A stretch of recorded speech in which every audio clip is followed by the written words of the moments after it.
청취자 여러분, 잠시 눈을 감고 상상해 보시겠습니까? 지금으로부터 30년 후인 2054년, 우리가 마주하게 될 대한민국의 미래 모습을 말입니다.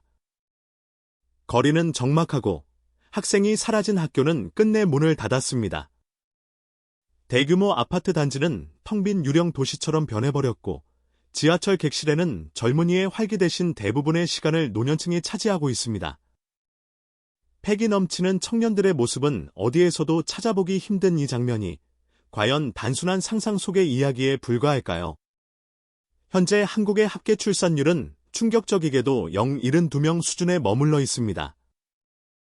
이는 세계 최저치라는 불명예스러운 기록입니다. 이 수치가 의미하는 바는 명확합니다. 인구가 절반으로 줄어드는데 채 30년도 걸리지 않을 수 있다는 암울한 예측입니다. 오늘 저희는 이 무서운 인구 절벽 현실이 대한민국 경제 시스템에 어떤 치명적이고 파괴적인 영향을 미치게 될지 심층적으로 분석해 보려 합니다.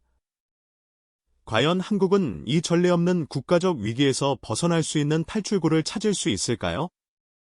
영상을 끝까지 시청하시면 우리가 외면해왔던 놀라운 현실과 그 해법의 실마리를 발견하실 수 있을 것입니다. 자, 이제 현실을 냉철하게 직시해 봅시다. 대한민국은 2021년 역사상 처음으로 총인구가 자연 감소하는 기점에 도달했습니다. 이는 수십 년간 이어져 온 성장 동력의 멈춤을 의미하는 상징적인 사건이었습니다.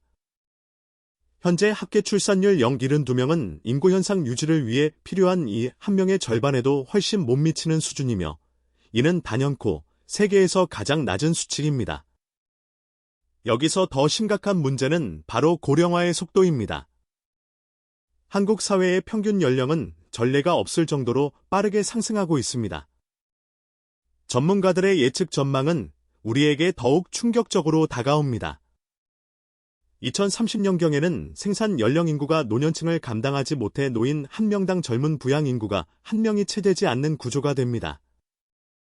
그리고 2050년에는 현재 약 5,200만 명인 총인구가 4천만 명대 초반으로 급격히 감소할 것으로 예측됩니다. 이 수치들은 단순히 통계청이 발표하는 숫자에 불과하지 않습니다. 이것은 바로 대한민국의 존속과 미래가 달린 국가의 존망이 걸린 중대한 문제입니다. 그렇다면 이러한 급격한 인구 구조의 변화, 즉 인구 감소 현상이 우리 경제 시스템에 구체적으로 어떤 영향을 미칠까요? 우리는 지금부터 한국 경제가 받게 될 5가지 치명적 타격을 면밀히 살펴보겠습니다. 첫째, 생산 활동의 핵심인 노동력의 심각한 부족 현상입니다. 경제 활동에 참여할 수 있는 인구가 감소하면 기업들은 필요한 숙련된 인력을 확보하는 데 극심한 어려움을 겪게 됩니다. 이는 국가 전체의 생산성을 저하시키고 글로벌 시장에서의 경쟁력을 치명적으로 약화시키는 결과를 낳습니다. 이미 자동차 부품, 섬유 등 일부 제조업 부문에서는 심각한 인력난으로 생산의 차질을 빚고 있는 상황입니다. 둘째, 사회보장 시스템 부담의 기하급수적인 폭증입니다. 부양해야 할 노인 인구가 늘어나면서 국민연금, 건강보험 의료비, 그리고 각종 복지 비용이 필연적으로 급격하게 증가합니다. 반면에 이 모든 비용을 감당할 납세자인 젊은 세대의 수는 반대로 줄어들고 있습니다. 현재도 청년 세대가 지는 세금과 보험료 부담이 지속적으로 증가하고 있지만 가까운 미래에는 이 부담이 한 세대가 감당할 수 없을 정도로 천문학적인 수준까지 치솟을 것입니다. 셋째, 내수 소비 경제의 불가피한 축소입니다. 인구 자체가 줄어든다는 것은 곧 시장에서 돈을 사용할 소비 주체가 감소한다는 의미입니다. 내수 시장이 근본적으로 축소되면서 국가 경제 전체가 활력을 잃고 위축됩니다. 특히 역동적인 소비를 이끌던 젊은 층이 줄어들면서 패션, 엔터테인먼트, 활발한 외식 문화 등 미래지향적인 산업 분야들이 가장 직접적인 타격을 입을 수밖에 없습니다. 넷째, 광범위한 부동산 시장의 침체와 잠재적 붕괴 위험입니다. 주택을 구매하고 새로운 가정을 꾸릴 젊은 세대가 줄어들면 당연하게도 주택 가격은 장기적으로 하락 압력을 받게 됩니다. 이미 상당수의 지방 소멸 위기 도시에서는 미분양과 공실 증가 현상이 심화되고 있습니다. 부동산 가격의 급격한 하락은 은행들의 대출 담보 가치를 떨어뜨려 부실 채권을 증가시키고, 이는 결국 금융 시스템 전체의 안정성을 위협하는 악순환으로 이어집니다. 다섯째, 국가 경쟁력의 근간인 혁신 능력의 치명적인 저하입니다.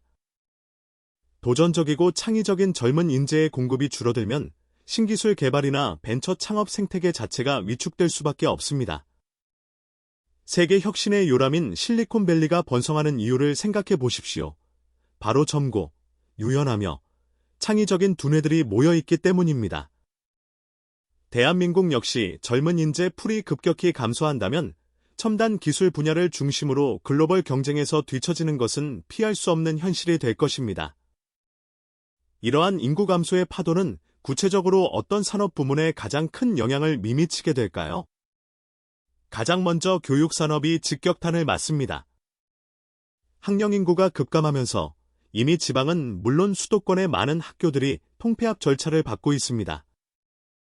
막대한 규모의 사교육 시장 또한 급속도로 축소될 전망입니다. 건설 및 부동산 업계 역시 큰 위험에 직면합니다.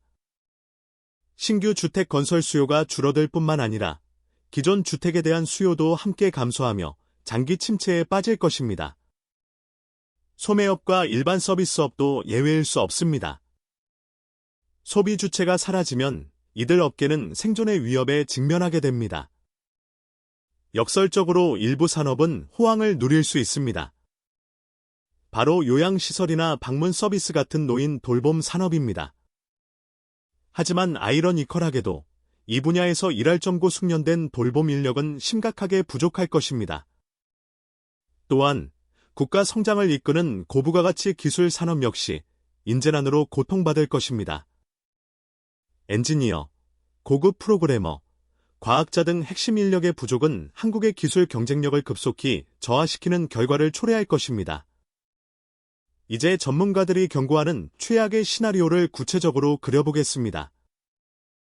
2035년경 생산 연령 인구의 급감으로 인해 경제 규모 자체가 줄어들기 시작하며 대한민국 GDP 성장률은 결국 마이너스로 전환될 수 있습니다.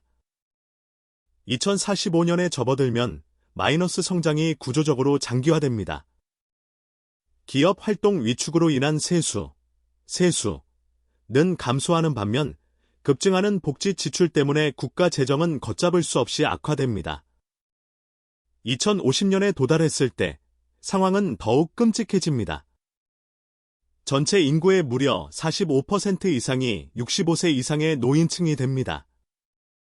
이는 젊은 생산 인구 1명이 노인 2명을 부양해야 하는 인류 역사상 유례없는 가혹한 사회적 구조를 의미합니다. 폭증하는 세금 부담을 견디지 못한 젊은 인재들은 더 나은 기회를 찾아 해외 이주를 선택하기 시작할 것입니다. 이로 인해 인구 감소는 더욱 가파르게 가속화됩니다. 물론 외국인 이민자 유입을 통한 공백 메우기가 시도되겠지만 높은 언어 장벽, 깊은 문화적 차이, 그리고 가장 중요하게는 활력을 잃은 한국 사회 자체의 매력도 하락으로 인해 그 효과는 제한적일 수밖에 없습니다. 결국 대한민국은 소위 황혼국가로 전락하게 됩니다. 경제는 역동성을 잃고 사회 전반은 깊은 침체의 늪에 빠져나오기 어려울 것입니다. 사실 대한민국이 이러한 인구 위기를 겪는 최초의 나라는 아닙니다. 우리는 이미 고령화를 겪은 다른 선진국들의 경험을 면밀히 살펴볼 필요가 있습니다. 일본이 가장 대표적인 선행 사례입니다. 일본은 2010년을 기점으로 인구가 감소하기 시작했으며 그 이후 잃어버린 수십 년이라 불리는 장기 침체에 깊이 빠져들었습니다. 부자 나라임에도 불구하고 일본은 경제 성장의 동력을 회복하지 못했습니다. 젊은 세대는 미래에 대한 불확실성 때문에 결혼과 출산을 기피하는 악순환이 현재까지도 이어지고 있습니다. 이탈리아, 스페인, 그리고 다수의 동유럽 국가들 역시 비슷한 인구 문제를 겪고 있습니다.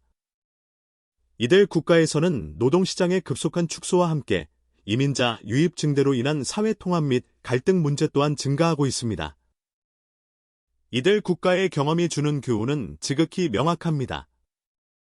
고령화와 인구 감소는 더 이상 단순한 사회 문제가 아니라 국가의 경제 구조 전체를 파괴하고 붕괴시킬 수 있는 근본적인 위험 요소라는 점입니다. 그렇다면 대한민국에게 이 절망적인 상황을 극복할 희망은 완전히 사라진 것일까요? 그렇지 않습니다. 아직 완전히 늦지 않았으며 분명하고 실현 가능한 해결책은 존재합니다. 첫째, 국가적 역량을 동원한 출산 장려 정책의 대대적인 강화입니다. 출산 지원금을 현재 수준의 몇 배 이상으로 대폭 상향하고 아이를 키우는 데 필수적인 교육비와 주거비 부담을 획기적으로 낮춰야 합니다. 무엇보다 여성이 경력 단절 없이 일과 육아를 완벽히 병행할 수 있는 사회 시스템과 환경을 구축하는 것이 시급합니다. 둘째, 국가의 미래를 고려한 전략적이고 선별적인 이민 정책 도입입니다. 베트남, 필리핀, 인도 등 다양한 국가에서 젊고 역량 있는 전문 인재들을 적극적으로 유치해야 합니다. 단순히 당장의 저임금 노동력 부족을 채우는 수준을 넘어 장기적인 관점에서 한국 사회의 활력과 경제 성장에 실질적으로 기여할 수 있는 우수 인력을 받아들이는 시스템을 구축해야 합니다. 셋째, 4차 산업혁명 기술을 활용한 근본적인 경제 구조 개혁입니다. 인력난이 심화될수록 부족한 인력을 기계와 인공지능이 즉시 대체할 수 있도록 해야 합니다. 제조업 공장뿐만 아니라 서비스업, 심지어 사무직 분야에까지 자동화와 AI 기술 도입을 과감히 확대하여 인력 의존도를 최소화해야 합니다. 넷째, 사회 전반의 문화를 대대적으로 변화시켜야 합니다. 숨막히는 과도한 경쟁에서 벗어나 개인의 일과 삶의 균형, 워라밸을 존중하는 문화로 전환되어야 합니다. 극심한 입시 경쟁으로 인한 스트레스를 줄이고 젊은 세대가 결혼과 출산을 통해 자신의 미래를 긍정적으로 설계할 수 있다는 희망과 확신을 심어줘야 합니다. 이 네 가지 핵심 변화가 동시다발적으로 그리고 강력하게 이행되어야만 대한민국은 이 미증유의 인구 위기를 성공적으로 극복해낼 수 있습니다. 만약 지금 당장 강력하고 근본적인 대책을 시행하지 않는다면 우리는 돌이킬 수 없는 장기적 경제 쇠퇴의 길로 접어들 수밖에 없습니다. 하지만 늦었더라도 지금부터 적극적으로 개혁을 추진한다면 한국은 새로운 국가 모델을 제시할 수 있습니다. 인구 규모는 작지만 높은 사회적 질과 뛰어난 기술, 그리고 혁신으로 무장한 선진 스마트 국가 말입니다. 이 모든 노력의 핵심은 단 하나입니다. 바로 젊은 세대에게 우리가 이 나라에서 결혼하고 아이를 낳아도 행복한 미래를 누릴 수 있다는 확고한 희망과 비전을 심어주는 것입니다. 시청자 여러분의 생각은 어떠십니까? 대한민국이 이 거대한 도전을 성공적으로 극복해낼 수 있다고 믿으시나요? 아니면 이미 우리가 되돌릴 수 없는 지점을 넘어섰다고 판단하십니까? 댓글을 통해 여러분의 고견을 나누어 주십시오. 그리고 이처럼 심층적인 사회 경제 이슈에 꾸준한 관심을 갖고 계시다면 구독과 좋아요를 부탁드립니다. 다음 영상에서는 한국 정부가 내놓은 구체적인 인구 정책들과 그 실효성을 더욱 깊이 있게 분석해 보겠습니다. 다음 시간에 다시 함께 해주시길 바랍니다.